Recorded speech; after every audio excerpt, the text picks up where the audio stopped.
would like to think we were your typical siblings growing up, but that would be too simple. Reflecting back, I remember everything we did or owned had to be labeled with either a D for David or an R for Ryan. I can remember we used to write on the calendar whose turn it was to sleep with the dog for the week. I also remember labeling cans of pop with D's and R's. When David would run low on his supply, he would always somehow manage to convert my cans of pop from R's to D's with a Sharpie marker.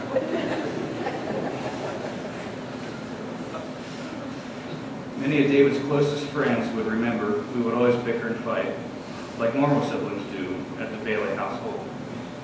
I used to get so upset because he would always want to wear my shirts without asking. Later in life, we grew very close to one another, even though I always had a hard time trying to get him to detail his brother's car. We went on vacation together with their significant others to the Florida Keys. We would go boating on the lake. We went riding in the Razor down in the Smoky Mountains.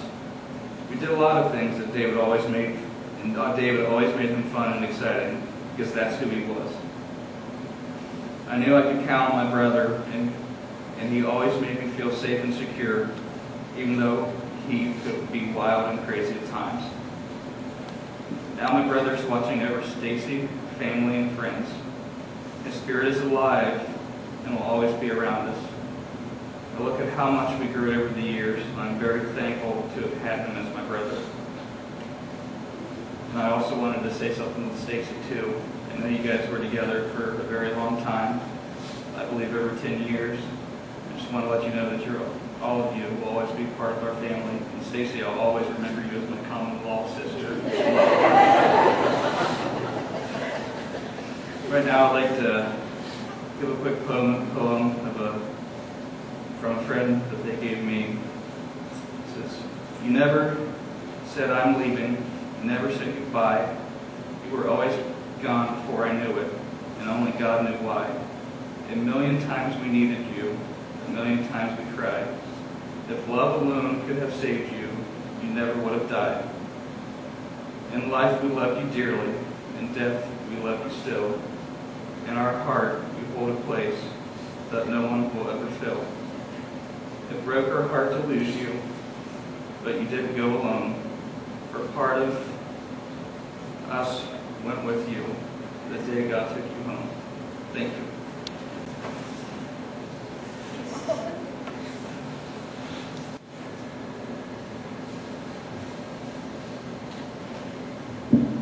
I would have loved to know him more than I did. The first time I ever met David was when Ryan and Katie decided that they wanted to get married. And I had a very interesting meeting with them. I never forget. We were all, it was the men, the women weren't around. And we were all out there in the lobby.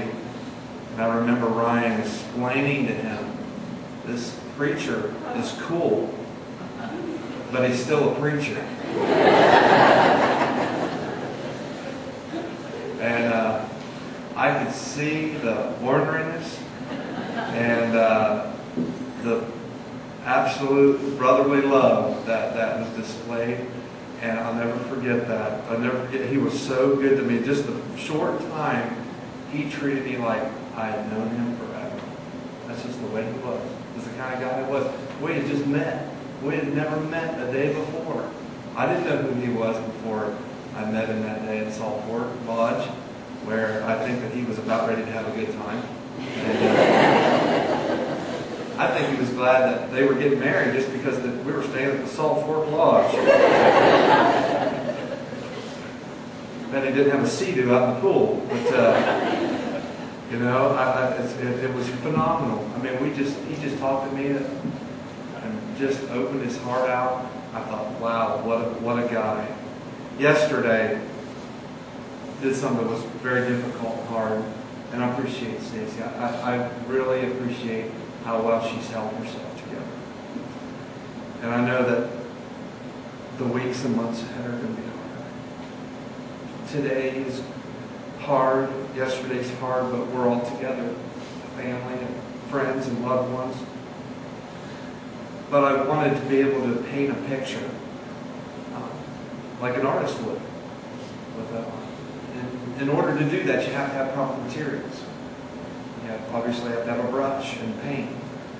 And you obviously have to have a sketch and something in mind. And so I sat down with Stacy and some of her friends and her brother. And over the next hour, they revealed to me David Michael Bailey. He's a man full of life, energetic, enthusiastic. I will quote this, not one to be held down or suppressed. His life involved many things.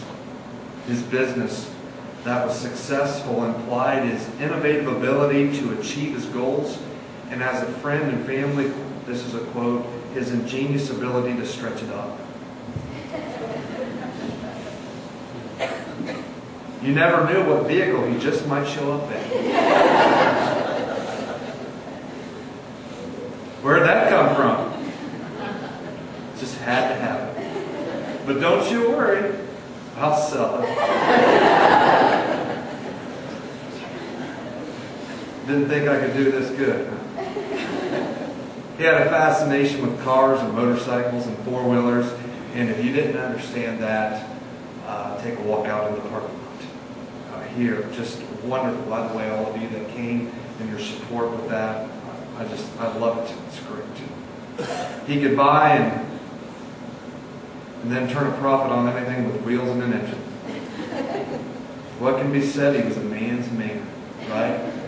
He was a man's man.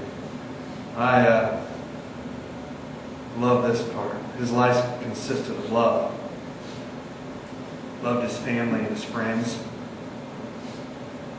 I don't know anybody in these rows right here and on back that walked in here with any sort of an attitude yesterday or today. It showed the love. The love you knew that David had for you. He was giving. If you needed something, he had the means and the wherewithal, you could consider it taken care of. That's the kind of guy he was. Stacy told me this.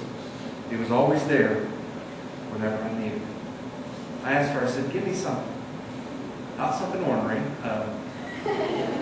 Something, and she said, you know what? He was always there. And all I had to do was hit the phone, and he was there. She gave me an illustration about a dog, and I got to thinking about this. Would I have run out to rescue a dog if my wife called me? And a testimony to his love for Stacy. It's just, hey, there's a dog that needs to be rescued, and he had a love for animals. And she said, almost before she hung up, he was there. This one was very special to me as well. He was not only giving, but selfless. He had a friend who was very ill, and he was there for that friend. I think that individual's here today, and you know who they are. He was very sick, and he was there for his friend.